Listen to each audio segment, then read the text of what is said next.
ناظرین و حاضرین، السلام علیکم۔ ماسٹر خادم حسین لکھن کی جانب سے خوش آمدید، اور یوٹیوب چینل قبائل اور ذاتیں کی جانب سے بھی خوش آمدید۔ ہمارا آج کا عنوان ہے شاہی مسجد ملک وہن اور تاریخ موضع ملک وہن تحصیل میل سنگھ۔ اب آتے ہیں تفصیل کی طرف۔ شاہی مسجد ملک وہن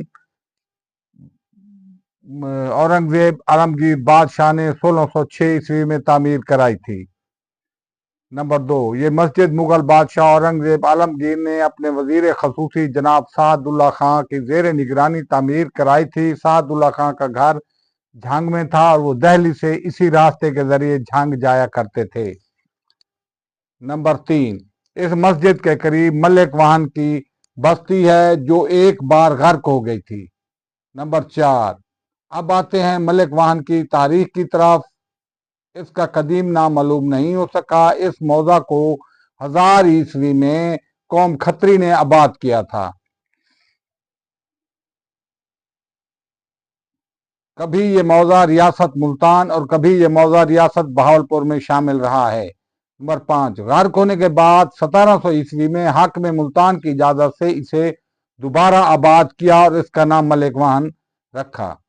اس کو ملک شاہ محمد ارائی نے آباد کیا تھا، اس لیے ملک شاہ محمد کے نام کی نسبت سے اس کا نام ملک وہن مشہور ہوا۔ نمبر 6، 1300 عیسوی میں با علاقہ روہی یعنی با علاقہ باگڑ سے 4 سادھو فقیر یہاں آئے، مثلاً جگن ناتھ، کلیان بہار، جمنا ناتھ، بہنڈار ناتھ۔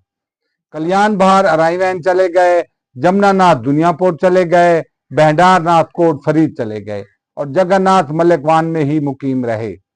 نمبر 7، سید کرم حسین شاہ صاحب جگن ناتھ کو علاقہ چھوڑنے کا کہا تو جگن ناتھ نے اکاہ کی لکڑی کا ایک کلا زمین میں گاڑ دیا اور کہا سید صاحب اگر صبح کو یہ لکڑی کا خشک ٹکڑا سر سبز و شاداب ایک درخت ہوا تو پھر میں نہیں جاؤں گا۔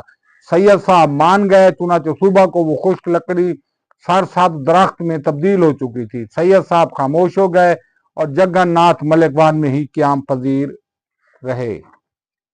نمبر 8، پھر کچھ عرصہ بعد قوم برانا راجپوت گود جٹ راجپوت کے 100 کے قریب آدمی آئے جنہوں نے جگن ناتھ کو ملک وہن چھوڑنے کا کہا۔ جگن ناتھ نے ان 100 آدمیوں کو ایک روٹی اور تھوڑا سا سالن دیا اور کہا کہ یہ تم ختم کر دو، میں چلا جاؤں گا۔ 100 آدمیوں سے ایک روٹی اور تھوڑا سا سالن ختم نہ ہوا، چنانچہ وہ 100 آدمی خاموشی سے واپس چلے گئے اور جگن ناتھ ملک وہن میں ہی مقیم رہے اور ان کی آل اولاد آباد رہی۔ نمبر 9، موضع ملک وہن میں کئی صوفیہ کرام کے مزار بھی ہیں، مثلاً ابو فانی سائیں، سخی شاہ جمال سائیں، ہریاول شیر سائیں، ابو بکر وراق سائیں۔ نمبر 10، ابو بکر وراق نے اپنے مرشد کے دیے ہوئے ورق یعنی صفات یعنی کاغذ کھا لیے تھے، جس وجہ سے انہیں وراق کا خطاب ملا۔ حضرت ابو بکر وراق بغیر سر مبارک کے گھوڑے پر سوار اس علاقے میں آئے۔ یہاں امام دین بھورجا بھٹی راجپوت اور ان کی زوجہ یہاں آباد تھے جن کی عمریں 100 سال کے قریب تھیں اور ان کی اولاد نہ تھی۔ امام دین نے انہیں دفن کیا۔ آپ نے امام دین کو دعا فرمائی۔ دونوں میاں بیوی 16 سالہ جوان ہو گئے اور ان کی اولاد بھی ہوئی۔ معلومات بحوالہ کتاب